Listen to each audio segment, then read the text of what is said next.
never came home. Cujo has spent the last 6 months living with the family of one of his friends, Dr. Anthony Kinyua, a physics lecturer at Morgan State University. And when Cujo failed to return home that evening, the family grew concerned. That concern evolved into outright fear when the family discovered that Cujo's wallet, ID, and phone were still in the basement. Even if Cujo had decided to go out somewhere without telling the family, there was no chance he would have left these items behind. Feeling that something was wrong, the Kinyuas called the police. They had no idea just how wrong things were. Although the police responded immediately to the report and sent detectives over to interview the Kinyua family and search the property, nothing of note was found, apart from a dead fox in a container behind the Kinyua's home. This curious finding will later prove integral in the most sickening way. Eventually, cadaver dogs are brought in to go over the wooded area behind the Kinyua's home, but they find nothing. The only thing of note uncovered is the fact that red pepper flakes have been sprinkled on the ground in the house, specifically in the basement. This is another detail that will prove crucial later. It seemed like the case was rapidly getting cold, but an unexpected discovery was about to change everything. 4 days after Cujo's disappearance, Jared Kinyua, the youngest boy in the family, was down in the basement when he found something that made his blood run cold. After confronting his older brother Alex about it, Jared told the rest of the family what he'd found, and the police were once again quickly called to the scene. In an interview with detectives, Jared revealed the nightmare he found in the basement. We're here today to talk about an incident that occurred last night. Why don't you go ahead, just in your own words, tell me what happened. Last night, right before I took a shower, I was gonna go get my laundry bag. So I went down to the basement and I opened the laundry door and I saw my blanket on top of a box. And as I was lifting the blanket up, I saw two pans for baking, and in between them was a cutting board. So I lifted up the pans, and in it I saw 3 different objects, and they were kind of black with some gravy substance looking at them, and it looked like hands and a head. And as soon as I saw that, I really couldn't distinguish whether it was a face or somebody's face I knew or something. But I looked at it and I stopped myself. I stopped what I was doing. I went upstairs and I asked Alex, come down here. And I asked him, what is it? And he said, don't worry about it. Don't worry about it. It's none of your business and all that stuff. And he started avoiding my question. Alongside interviewing Jared, detectives also spoke with Alex about this disturbing and suspicious discovery. As Alex has read his rights, the interview hits a slight snag. Are you willing to talk to me after being advised of your rights? And that's, again, a yes or a no question. Same thing as the one on top. Okay, and then your initial right there. And, oh, wait, you got to read that last one. What this one says is, have I threatened you or forced you in any way to make you talk to me? Yes. Have I really, or yes or no? Yes. I was. Do you think I did? I did threaten you? Because I'm not trying to threaten you. If you took it that way. Threatened, but I just take it as yes. Oh, well, tell me then how, because I don't want you to feel that way. So if you feel that way, I want to make sure you know that I'm not threatening you and I'm not trying to scare you or anything like that. I'm in a confined room in an undisclosed location with behind a locked door with a CCTV. The door's not locked? Detectives, I don't know. I'm threatened right now. Okay, well, let me make you feel a little bit better then. The door is not locked, okay? I feel threatened. I'm explaining to you, okay? We're not in an undisclosed location. We're in Forest Hill. It's about 20 minutes from where you live, okay? It's an industrial park. And the door's not locked, and I am not armed. I don't have a gun on me at all. You can see right there. And neither does that detective. Though there are different policies, it's typically recommended that officers aren't armed in the interrogation room. It helps calm the person being interviewed and prevents them from saying they were threatened or they were scared because the officer was armed. As well, officers don't want to wear a gun in order to lower the chance that someone takes it from them. When we come in, Your mind's a weapon, so. Well, I can't take my mind away. But there's no guns in here. No one wants to threaten you. Okay, so you understand I'm not trying to threaten you? Right. Okay. I'll sign it. Okay. Less than 10 minutes into the interview, and Alex is already handling this differently than most people in this situation would. But is this strange behavior an indication that he knows something about Cujo's disappearance? Can you tell me what happened tonight? Yes, last week I collected a jackal or fox. It was like roadkill. And usually I trap animals. That's what sometimes I can catch, sometimes a jackal. But this morning I saw it's like a wild dog. I can give you a description for a wild, I'm not saying wild dog, it's like a coyote type. Like they have fur on it. Maybe it had like a less than an inch of it fur. But my cat was outside and I just happened to be upstairs looking outside and I seen a coyote. So I figured, you know what? I remember catching that fox that was roadkill. So I figured let me gut it up and, try and catch it. Alex continues to ramble about the wild dog for several minutes, derailing the conversation and giving the officers a lot of seemingly useless information. But there's actually a sneaky reason he's done this. You realize what your brother thought, though, right? Or thinks. He thinks that it's pieces of Cujo is what he thought. Oh my goodness. Did you realize he thought that? Or you didn't realize till I just said so? He said that he saw it was something that was black in him, like he couldn't really describe it, and he said he wasn't sure. And he mentioned it to my father and mother. Okay. Nothing but no human skull. Human what now? Skull, like human parts or anything. Because he said there's a head, and I said there's a jackal head right there, the coyote forks, and the paws and the inside.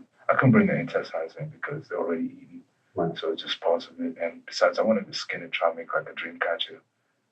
were they parts of Cujo? No. They- The dogs that came out today, they were searching and everything. I'm sure they'd have picked the scent, Alex is incredibly confident when he uses the cadaver dogs to assert his innocence. But why is he so sure the dogs won't pick up a scent in the basement?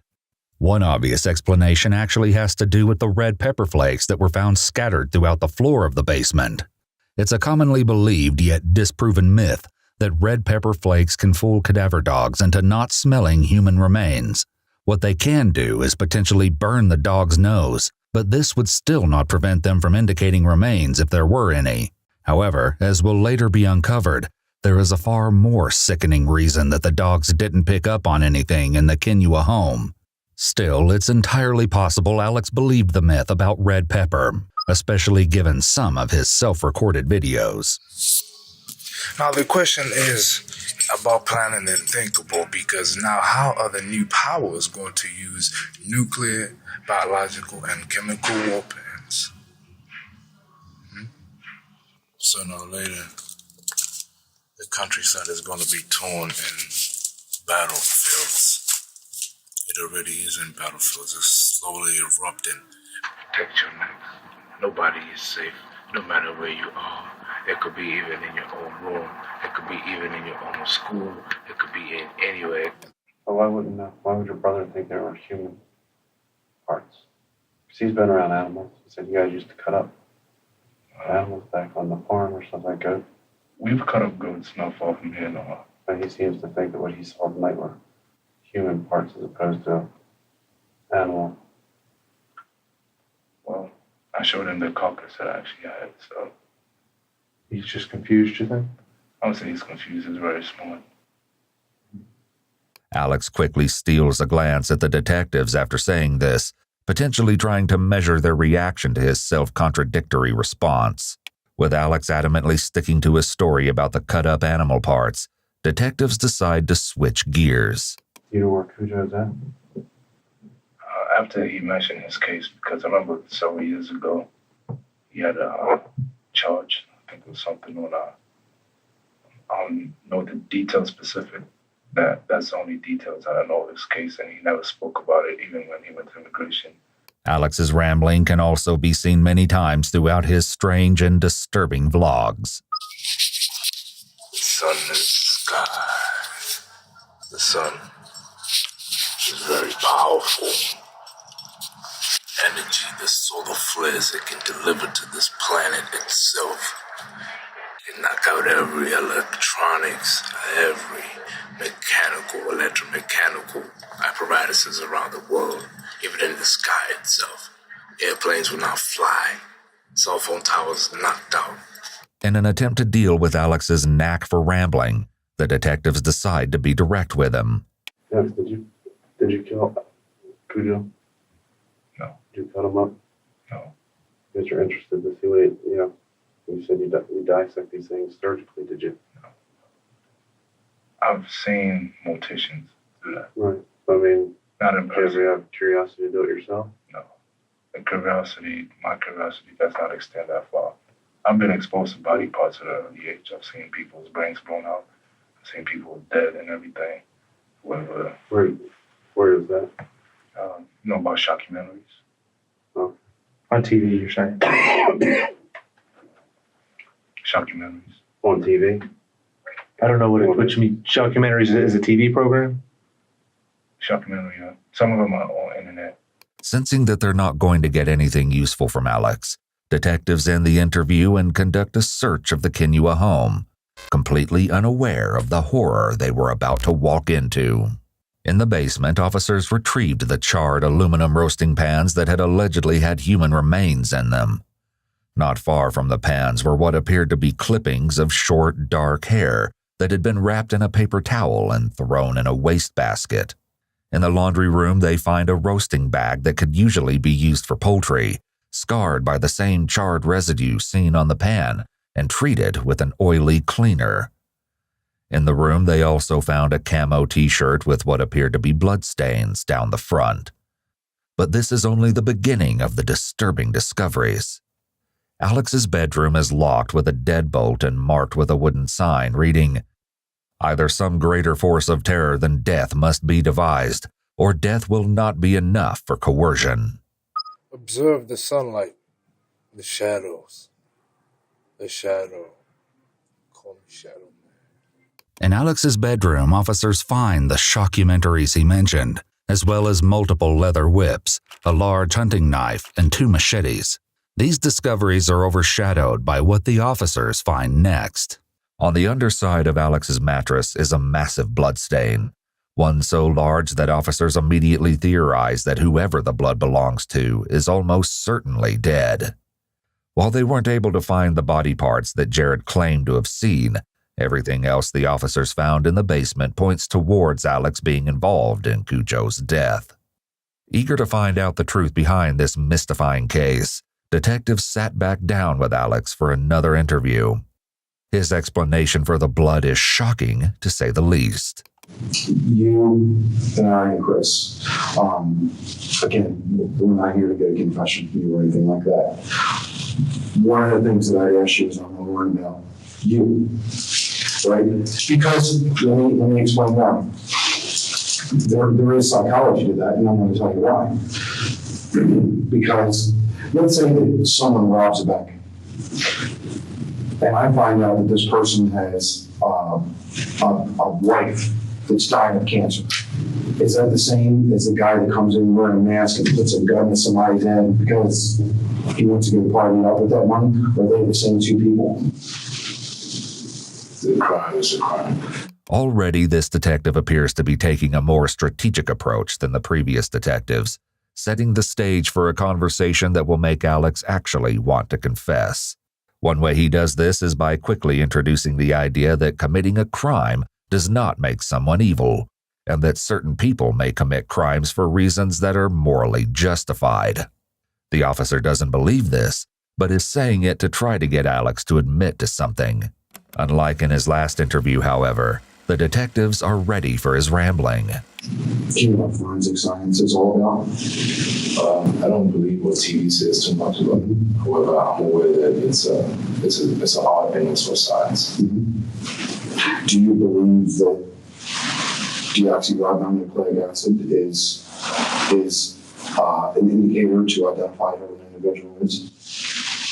It can play because you have the X and Y chromosomes, and you can also identify, the genome sequence from it, we can extract it. So you can tell the difference between the blood of a fox and the blood of a human being. Yes, What do you think the blood on your mattress showed? that's a blood from period. From period? Yeah, a woman's period. And what woman would that be? Oh, she doesn't stay anymore. What about the blood that was in The box, print box, that's a fox blood then. what if I told you that it wasn't? What if I told you that that was human blood? Then I have to show you exactly, was it dried up or especially? There's a little bit of both. Then either that was planted there because I didn't have the fox there when my father saw me there. He told me to take that out the house with my knowledge. So we take it out because it was kind of smelly. So I took it out. While searching Alex's room, police discovered a journal that contained extensive notes on how detectives and suspects commonly behave in interrogations. Some of his notes included, quote, "The capacity for resistance is diminished by disorientation. The end of an interrogation should be planned before questioning starts. The kinds of questions asked, the methods employed, and even the goals sought may be shaped by what will happen when the end is reached. The poorest interrogations are those that trail off into an inconclusive nothingness." The successful interrogation of a strongly resistant source ordinarily involves two key processes: the calculated regression of the interrogatee and the progression of an acceptable rationalization.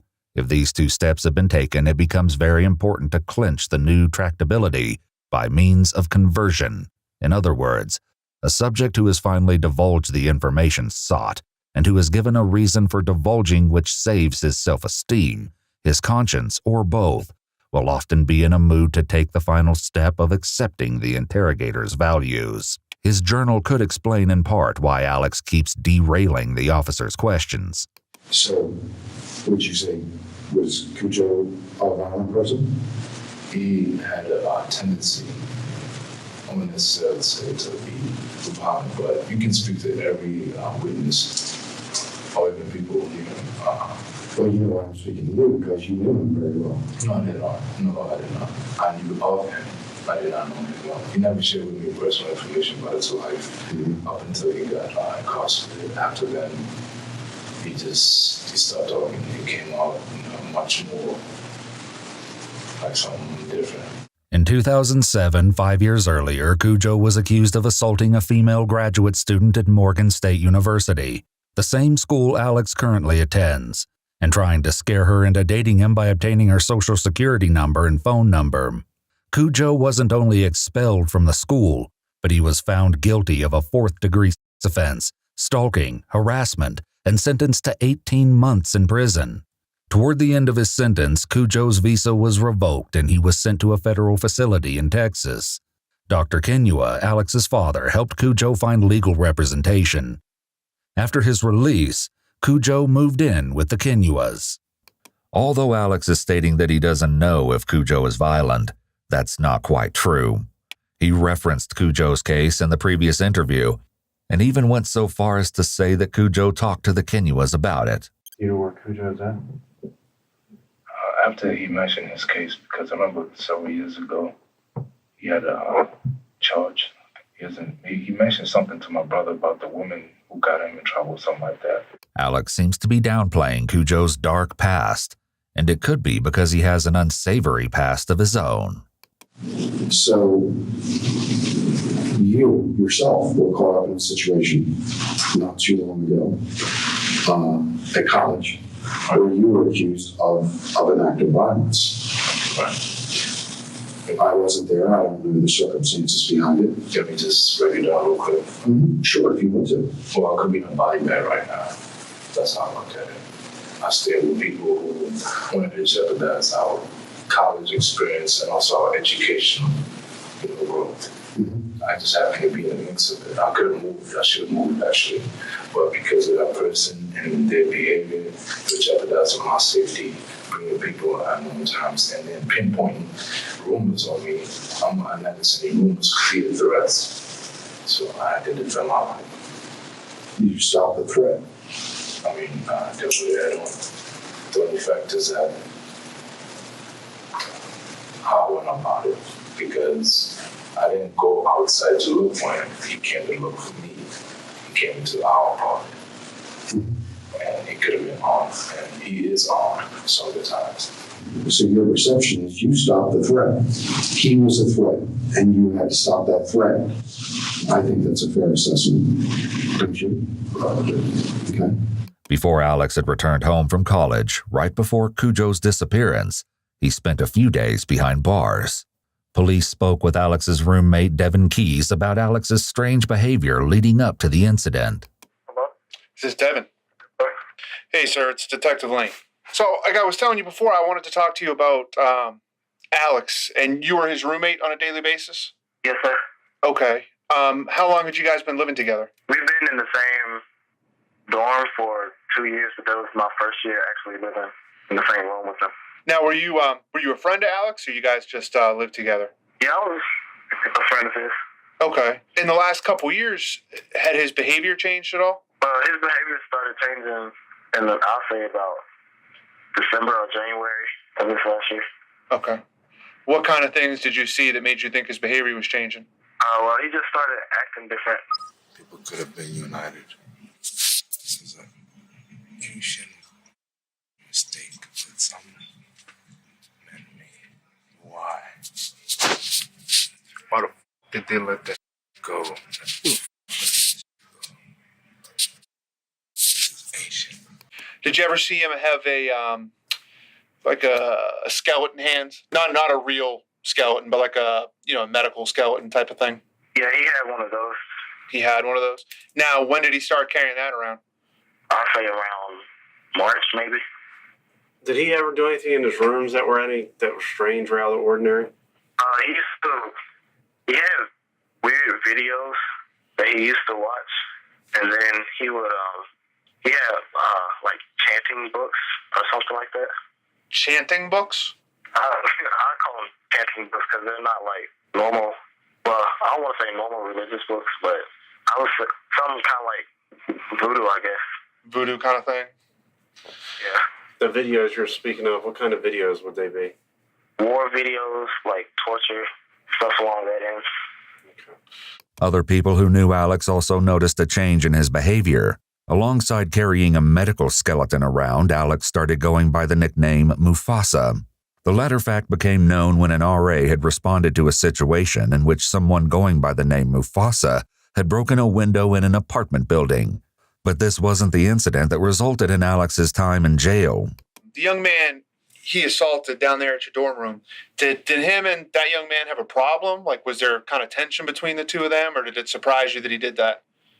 It surprised me because, like, just the other a couple of days before it happened, like, they were just talking and about regular stuff, and then that happened. In an exclusive interview with Iwu, Joshua Caesar, the man that Alex attacked, talks about his close call with death. I knew Kinyua as an acquaintance. We both went to the same school together, Morgan State University. Joshua said that he was meeting a friend after graduation and decided to wait for her at the apartment where Alex also happened to live. And when I walked through that door, as soon as I crossed the threshold, I heard what I know to be God at this point now. Put your arm up. I felt something waving over me. And so I put my arm up, and underneath my arm, I could see a man standing there with a black sheet over his head. And I was knocked unconscious. The man in the black sheet was none other than Alex Kinyua. Alex had attacked Joshua with a baseball bat wrapped in barbed wire and chains. I woke up in the back of the house. Fortunately, Joshua's friends, Mac and Meriwether, were nearby to intervene before things took an even deadlier turn. Mac opened the door. He says, "I'm staying here. Don't go anywhere." I said, "What happened?" He said, "Stay here." Then he closed the door. About a few seconds later, I hear a bunch of rumbling, dun, dun, dun, dun, dun, dun, dun, and commotion. I didn't know what was going on out there still to that time. Matt came back inside, and he said, "Come out." When I came out, there was blood all over the place. And I didn't realize at that time it was mine. With no memory of the attack, Joshua had to ask his friends about what happened that day. He said, well, Matt said, We were playing the game when we heard a scream, a shriek. We ignored it. So Merriweather said, nope, that didn't sound right. And opened the door, and he saw Kinyua was standing over top of me with a knife. There was a struggle and a fight over my body. That noise and commotion I said that I heard in the restroom that I was waiting in till Max said to come back out was them fighting off Kinyua a second time from coming in to get back to me. Mac and Merriweather bravely fought off Alex until he fled to a nearby wooded area. He was found by campus police shortly after and charged with assault and reckless endangerment. After paying a bond of $220,000, Alex's family brought him home on May 23rd, 2 days before Cujo went missing. Joshua's injuries included a shoulder fracture and multiple skull fractures. He also lost sight in his left eye permanently. Joshua credits his survival to his friends that protected him from Alex and the campus police officers that kept him awake after losing so much blood. As horrific as the attack on Joshua was, it was far from the only incident involving Alex. Yeah. I beat off on your bed, and I jerked off, and I sparked on. You got something to say, man? You can look at it on your bed. Hope you have a good night's sleep. DP on them freaks. Super freak, huh? You like them super freaks? Well, I got you one. It's all over your bed. Playing games with out here. Who's playing with you? Nobody's playing with you. Matter of fact, I don't have the respect to be called no more. So this will fucking happen to that. You keep doing that shit again, that shit gonna keep happening. Listen, next time you shit with people, here's what's gonna happen. See your fucking clothes? Go look in your bed. Look, I left you fucking surprises. That's just a beginning. Devin also had some insight into this incident between Alex and a fellow Morgan State student. Are you familiar with something when Alex maybe went into somebody's bedroom, did something on their bed? Did you hear that story? Oh, yes, I heard that story. Okay, who told you about that, Alex or somebody else? He told me. And what did he tell you? He said that somebody disrespected him, so he disrespected them every time. And did he tell you what he did? He went to the guy's bedroom and on their bed. Did he tell you how they disrespected him in the first place? No, he wouldn't tell me that. Okay. Do you think there really was an argument between him and that gentleman, or you think this is just something he was imagining? I would say it was something that he either imagined or he just took out of hand. It wasn't just Alex's friends who had to deal with his baseless accusations. And right now, I'm following somebody who I thought was watching over here getting a phone call. Not even him. See right there? All in the world will make sense. All the names are put on the board. Now, as it tells the story, and then our falls as a scarecrow has returned. And the little boy that was picked up has released the scarecrow to scare crows. You must each individually face, deal with crows. This is another love report because people are infected now. They're infected with a virus that is going to get them, and the dream is turned to a nightmare. A very few will survive. Based on his self-recorded videos and the accounts from those who knew him, it seems like Alex's aggression was ramping up during March, April, and May of 2012, before finally culminating in the terrifying attack on Joshua Caesar. All of these incidents involve Alex taking extreme actions based on perceptions that have no basis in reality. Realizing that this could be a possible motivation for Alex to have killed Cujo, the detectives dive into trying to uncover the truth behind Cujo's disappearance. Nothing can prepare them for what Alex eventually reveals. The issue of Morgan State, that guy, you perceived him to be a threat. It's not good. And you perceived him to be a threat. And then I asked you if Cujo was a threat, and you initially, like, no, like, I don't really even know. Well, if he was involved in terrorist activities, if he was involved with bad people or bad things that were going on, and he's living at your parents' home, under their roof, with your siblings and yourself how would you not say that he's not a threat? In Cujo's case, as far as for him staying with our family, he stayed with our family before. He has done what he has to do, and that's when after getting arrested and all that, his behavior shifted. But you're so vague about that. No, what I mean is that his behavior shifted is as far as for how he went about his business. It's more so people can tell you much more whether he was much more involved with people or more introverted. Alex seems to be having difficulty explaining himself the more the detective engages with his logic. Perhaps it's growing harder for him to make denials. Alex then alleges something about Cujo that's somehow even more shocking than anything else revealed so far.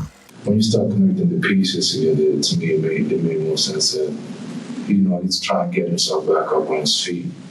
However, at the same time, he may not necessarily be doing that, He may have some other ulterior motives.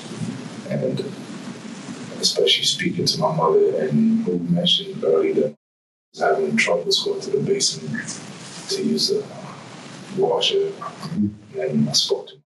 I said if Cujo put his hands on him, and that's when I knew that something was wrong, and then I just went ahead and just fixed it. I didn't know something, but something that happened.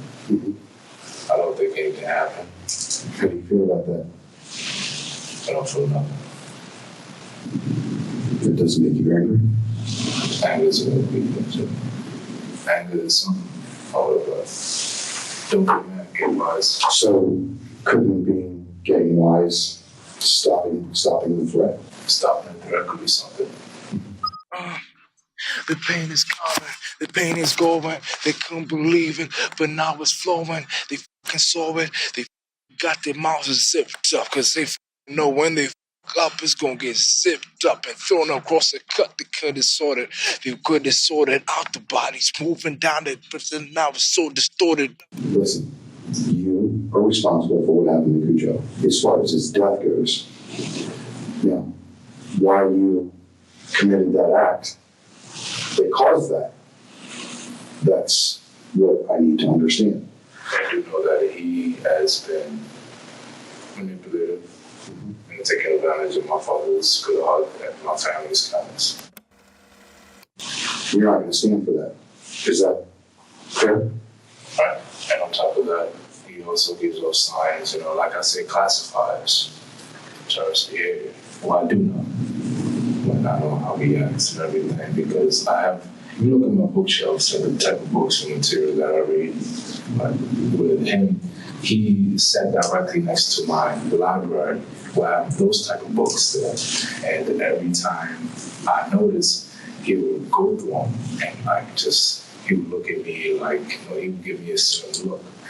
He would give me a look like he doesn't want me to find something, he hides something. So every time I would come downstairs, he would rush to hide something. So I'm like, what is he hiding? What is he doing?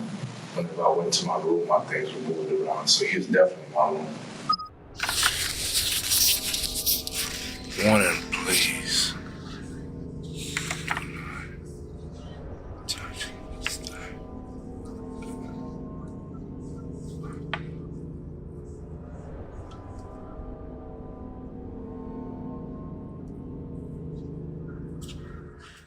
Tell me what it was that put it over the top where you said, this is it. I asked Scooter to put his hands on me. Thought about it or dreamt about it. So,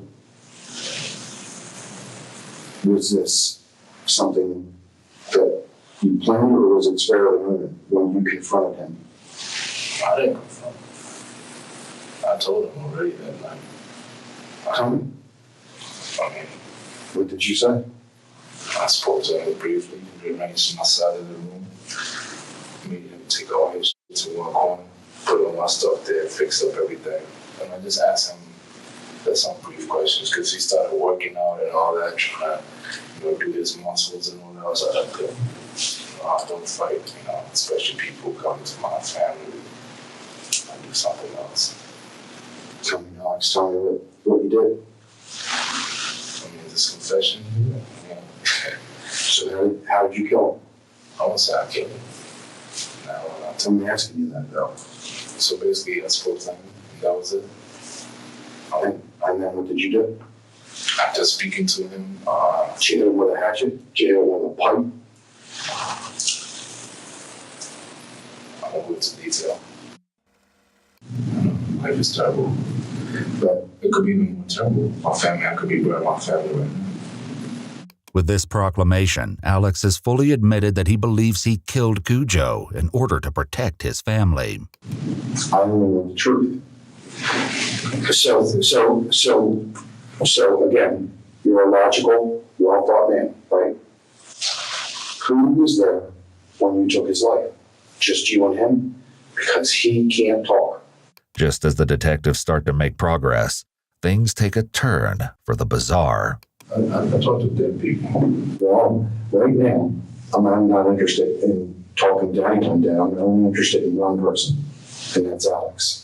That's my only interest. Whether or not Alex genuinely believes that he can somehow communicate with the dead, the phrasing and tone of his retort, as well as the fact that he's bringing this up unprompted in a serious murder investigation, arguably betrays his intent to be defiant.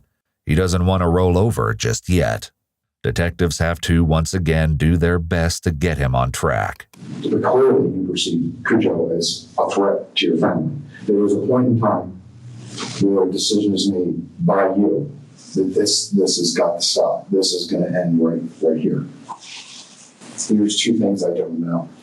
Is it something that was a spontaneous because of something that he did? Or is this something that you said, this is how I'm going to fix this problem? It wasn't spontaneous.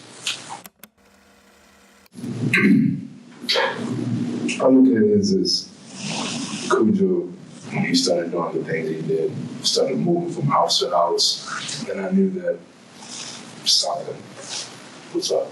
And his personality, just based on his character analysis that I was conducting, I was like, something's about to go. And I knew it was either my family, period. He got to go. And I just played some music and went to work. I know what you mean by you went to work, but I need you to explain to me how you went to work. I'll give you that with a cigarette and a tape recorder. After hours of grueling investigation and interrogations, Alex is finally willing to give up the details of this crime. However, no one was prepared for the depths of his depravity, nor the stomach-churning reality of what happened to Cujo Codier. It seems the officers take Alex outside for a cigarette and continue recording the audio of his disturbing confession. Where did Cujo wind up? You're not gonna find this body. Can you tell me? I mean, I can direct you to one. Okay, where is it? It's right under your nose. Not at the police station, I hope. No. Okay, where? Well, one is in my stomach, but Is in your what? In your stomach? Go eat some food.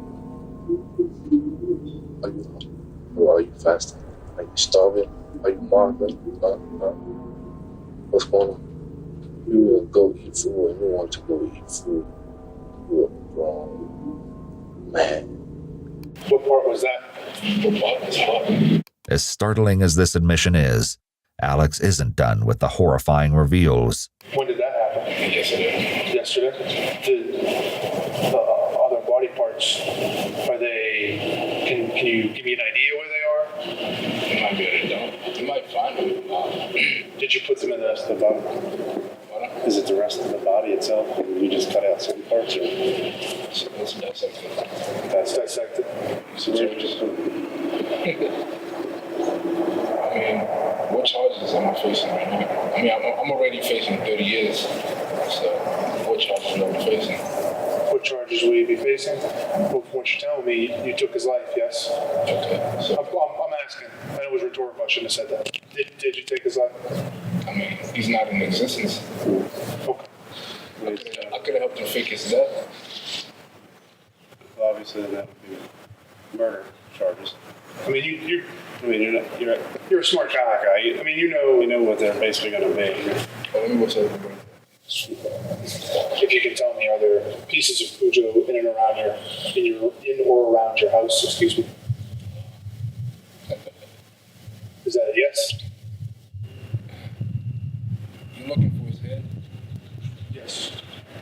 Well, his head is taken care of. Is it in the? How is it taken care of? Can you tell me any more than that? His head is. Do you have anybody at the house right now? Mm-hmm. Can you get him on the phone? Sure. Through the phone, Alex guides the officer to his gruesome leftovers.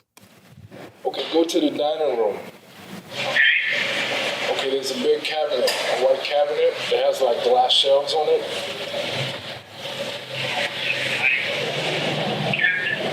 You see the white shelves? Now go to the bottom, move the box of books over there. At the bottom of the cabinet, move the boxes and open one of the shelves. Do you see a bag of charcoal? Go ahead and open it. What is it, Alex? Do you see it? Yeah, got it. Okay. What is inside the bag? What exactly? Is that what we're looking for? That's the only part. That's the only part? After recovering Cujo's severed hands and head, the officers were set on retrieving the rest of his remains.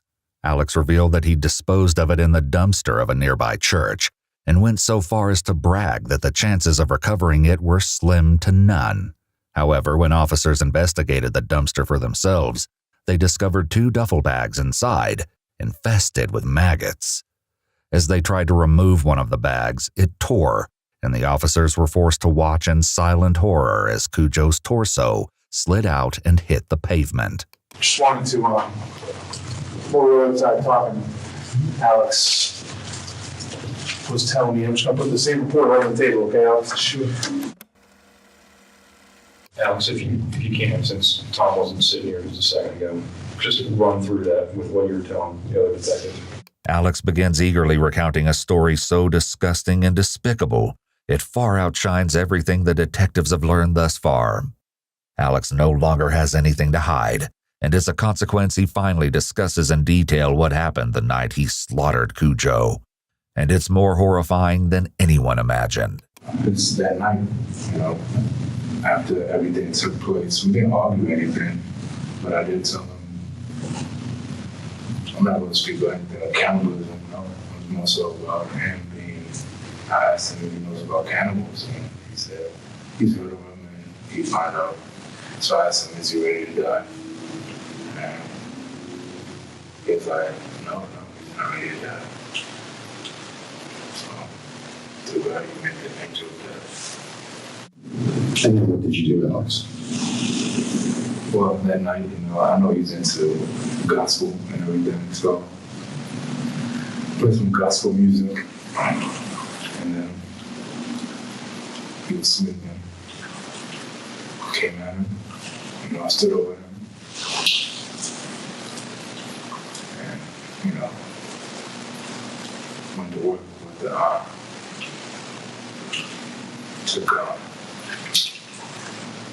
took the axe. Just went to work on his head. And then hit him about twice. And then after that, I let him bleed out. And then took his heart off. After I took his heart off, got my knife, cut him off. This complete lack of emotion is deeply disturbing, but then again, not quite as disturbing as his choice to play Cujo's favorite music while butchering him. Was he trying to give Cujo a final moment of peace before his execution? Or was he mocking his victim before sending him to his grave? Regardless, this sick preparation must have given Alex time to pause, to reconsider his actions, or even to selfishly consider that his next act would alter the course of his own life for good. But given that he chose to stand over Cujo in these moments, it seems more likely that Alex enjoyed this part of the process as well. He then proceeded to swing the same long-handle axe he used to cut trees into Cujo's face, then cut him up the way he would the animals he trapped in his backyard. How did you get the parts outside? Just walk. I mean, did you put them in anything? Wrap them up in a bag. And took him where? To the church. Any particular reason behind the church? I mean, is there any particular reason that you did that? Symbolic. There was an issue with your brother.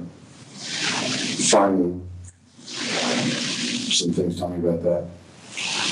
Not what he found. He doesn't know, so. Probably smart enough. Like you, I mean, he's smart.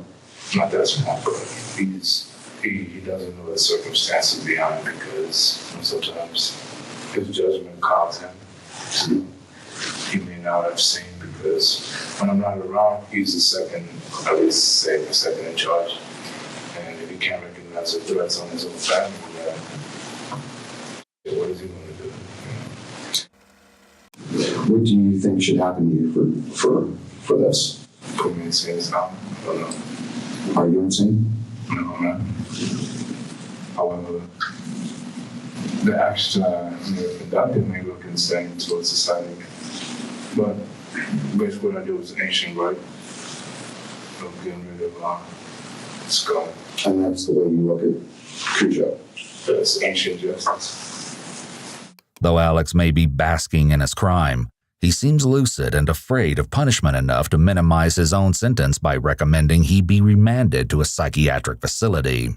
Even with everything he's revealed so far, Alex still had one last sickening detail to share. And again, I'm just trying to understand. This was totally symbolic on your part. You're cooking its head and hands. You removed his hands from his body so that they could not touch anyone anymore. I guess his head disgusted you, and you wanted to deform the head,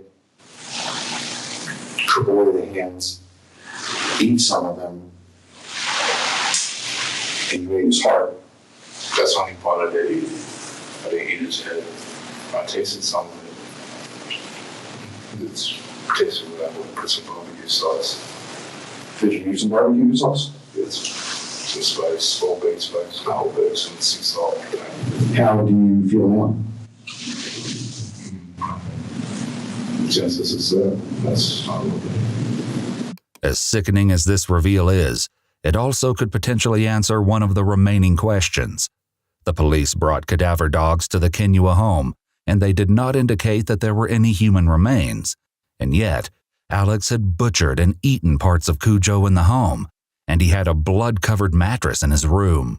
The reason the dogs didn't pick up on the scent could be due to the dog's training and experience, as well as the training and expertise of the handler.